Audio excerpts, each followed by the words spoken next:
ang pagkakulay-kulay ng kaliway. Halayan ang isipin ng peg. Kung maganda sa paningin, kamusta naman kaya ang lasa ng purple crab ng Bigyo Island? Kapag hindi pa naluluto, sila ay color purple. Ube crab! Pero pag luto na sila, kulay na sila. As expected. So, luto na sila. Pero parang kakagraduate lang nila at meron silang titulo. Hindi ko alam kung kasama ko ba yan. Parang meron yatang laman. Yung laman ng crab with coconut. So, binubuksan ba ba ito? Ayun, bukas na po. So, baga parang sinastuff na po siya. Parang, sinastuff na siya. Parang siyang nililay ng crab. Ginger. Nasaan gata? Pero mas parang umuusbong yung ginger, which is kailangan para matanggal yung lansa. I guess yun yung style nila dito. Yung re-release nila or nilalagay sila ng different ingredients. Kasama na yung gata, kasama na yung ginger. Ang crab! Alikway, why naman ngayon walang natikman?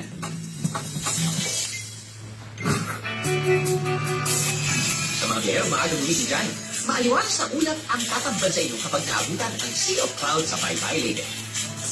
Totoo nga bang heaven ang feeling kapag ito? Madilim pa lang, kailangan mo lang sa ulat habal-habal. Para sa taas, mabutan ang tawagan ng Eastern Sea of Clouds. Maganda siya, nakakawaw kasi nakikita yung buong lugar ng Baybay. Then din naman yung sunrise, which is good naman din yung view. Lalo na magkasama yung family mo. View pa lang, nakaka-relax na. At ang mga buwing bisita, kanya-kanyang picture pa. Yung maganda kasi doon sa katawan, malamig. Saka marami kong makita ditong maganda ang view. Dito, tahimik talaga. Nakakawala talaga ng stress.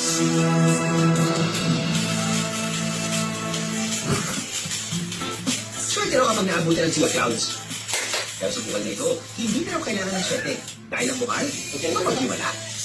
Ito ang Uhan Spring. Misteryoso ang bukal na ito sa Matalong, Leyte.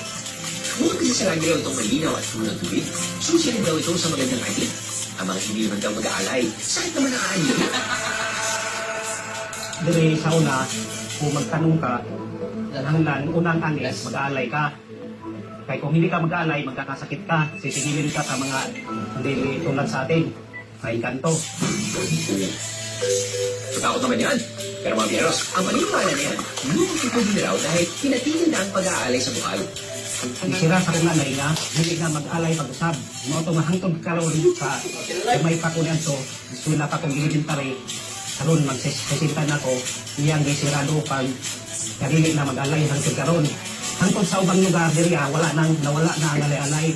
Ang hiling na lang may anito na si Mang Pagliano, respetuhin ang lugar at maging masilog. Huwag magkabot kung saan para mapanatili ang malinaw at malinis na tubig ng Uhan.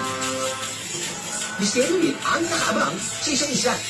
Iniiwasan daw ito di umano ng mga